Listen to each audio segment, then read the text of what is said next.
The Herald reporter United Family International Church (UFIC) leader Prophet Emmanuel Makandiwa has called on Zimbabweans to exercise discretion in the selection of their political representatives.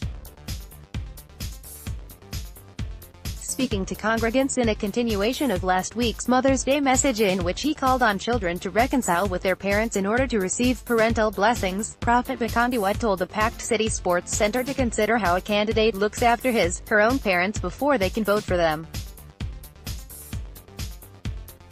Tis atida kuvotera, kande kumusha nuna parikugara vabarukivako. Because if you cannot take care of those two very important people, what about a whole constituency, he said, to thunderous applause.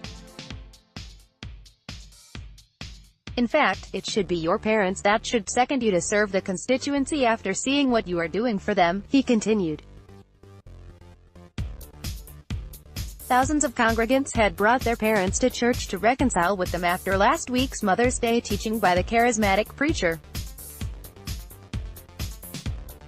If you cause your biological parents to curse you, there is nothing any man of God under the sun can do to remove that curse.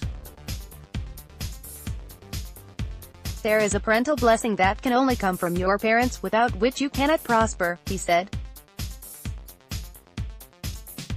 So, if you are not in good books with your parents, go and ask for their forgiveness, and only then will I pray for your blessing.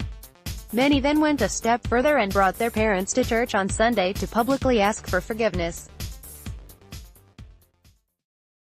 An emotional atmosphere engulfed the service on Sunday as mother and son, mother and daughter, could be seen embracing and weeping in the spirit of reconciliation. Note was one family of more than 25 that hired a mini coach to this service so that they could publicly reconcile. In demonstration, Prophet Makandiwa knelt before the elderly women in the group and said, "As a son, I should never find it difficult to kneel before my mothers here, like I am doing now, and ask for forgiveness for the wrongs I did against them." The children, sons and daughters-in-law then followed suit, and there was a very touching moment as they began hugging each other in reconciliation.